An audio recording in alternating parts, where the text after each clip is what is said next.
अब शादियों की खरीदी के लिए गोंदिया, नागपुर, रायपुर या जबलपुर जाने की जरूरत नहीं, क्योंकि लेटेस्ट ट्रेंड के साथ कंप्लीट वेडिंग कलेक्शन आ गया है अब बालाघाट में। ट्रेंड्स ऑफ इंडिया, जहां आपको मिलेगा दूल्हे के लिए कुर्ता, सूट, शेरवानी, जोधपुरी, इंडो वेस्टर्न और दुल्हन के लिए लहंगे का नायब कलेक्शन। इसके साथ अपने कस्टमाइज्ड वियर के लिए मेक टू ऑर्डर फैसिलिटी। तो आज ही विजिट करें ट्रेंड्स ऑफ इंडिया, धर्म treasure, Gondia road, beside new Ram मंदिर, बालाघाट।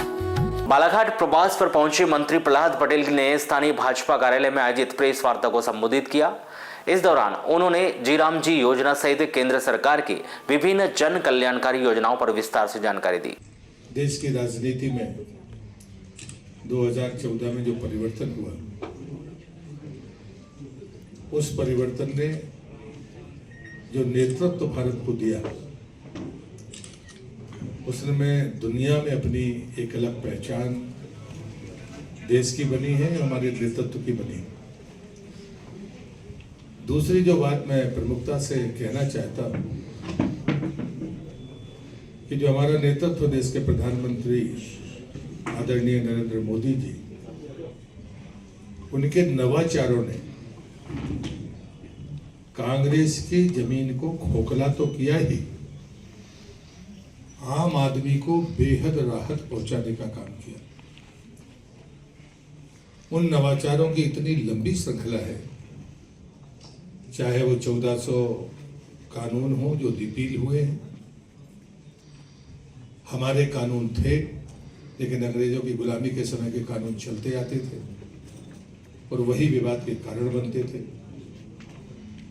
मजदूरों के कानूनों में 4 संहिता बनाकर उनके परिवर्तन करना, फिर आम आदमी को बैंक की सीमा के भीतर तक पहुंचाकर उसके खाते खुलवाना, ये ऐसे नवाचार थे जिसमें उनको कभी प्रारंभ में समर्थन नहीं मिला। आलोचना हुई, लोगों के पास पैसा नहीं है, क्या होगा। जी मैं उदाहरण के तौर पर आपसे कह रहा हूं, लेकिन जब कोरोना आया तो वही खाते वरदान साबित हुए। इसलिए मेरा एक जोर है वो इस बात पर है कि मोदी जी के नेतृत्व में जो वो नवाचार करते हैं, कांग्रेस को इस बात का एहसास हो गया है कि उसके खोखले होने का कारण इस नेतृत्व के द्वारा किए गए नवाचार है। कांग्रेस के वो झूठे वादों को बेनकाब करने का काम उन नवाचारों ने किया। उसी कड़ी में जो एक नया परिवर्तन हुआ है, जो कभी नरेगा होती थी, बाद में मनरेगा हो गई और आज वो जी राम जी के तौर पर देश के सामने एक योजना का नाम सामने आया। ये नवाचार है।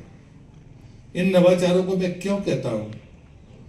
जब कांग्रेस इसे प्रोपोगंडा पॉलिटिक्स के तहत गांधी जी से जोड़ती है, तो मैं उन्हें चुनौती देता हूं। मैं देश का संस्कृति मंत्री था, गांधी जी की 150वीं जयंती पर जो मोदी सरकार ने किया है, ऐसा कभी देश की आजादी के बाद गांधी को सम्मान नहीं मिला।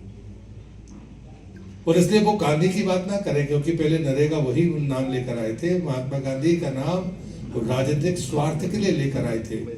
और मेरा आरोप तीसरा है कि उन्हें राम से इतनी एलर्जी है कि उन्हें इस योजना का नाम राम के नाम पर बर्दाश्त नहीं हो पा रहा है। और कोई वजह मुझे नहीं लगती। अन्यथा पहले 100 दिन का रोजगार था, अब 125 दिन का रोजगार है। इसमें किसी को भेद नहीं हो सकता। पहले भी मजदूर को काम करने की गारंटी थी, वो गारंटी आज भी है। उसे बेरोजगारी भत्ता मिलना चाहिए, वो तब भी था, वो आज भी है। फर्क क्या है? फर्क ये है कि इस राज्य में या इस देश में अगर कोई सरपंच होता था तो वो कहता था मुझे मजदूर नहीं मिल रहे। मैं इस प्रदेश में ग्रामीण पंचायत मंत्री हूं। मैंने संसद के भीतर कहा और प्रेस के सामने भी कहा कि सरपंच कह रहा है कि मुझे मजदूर नहीं मिल रहे, लेकिन जो 37.5 लाख जॉब कार्ड धारी है, एक भी आदमी हमारे पत्रकार जगत के किसी व्यक्ति के पास नहीं गया, किसी जनप्रतिनिधि के पास नहीं गया कि साहब हमको रोजगार नहीं मिल रहा। लोग कहते थे भ्रष्टाचार हो रहा है। ये विसंगति थी जिसने ऐसी दुर्लभ परिस्थितियां निर्मित की थी। इसे समाप्त करने का काम जी राम जी में है कि अगर आपके पास में राज्य का कोई असेट है तो उसका फॉर्मेट फाइनेंशियल बदला है कि अब 60% भारत सरकार देगी, 40% राज्य सरकार देगी, क्योंकि भारत सरकार चाहती है कि अकाउंटेबिलिटी बढ़नी चाहिए। कांग्रेस लगातार इंदौर की घटना को लेकर भुनाने का काम कर रही है, स्वच्छ जल को लेकर के। मुझे लगता है धन्यवाद दिया जाए, चाय पी जाए आपके साथ। बहुत धन्यवाद सबका।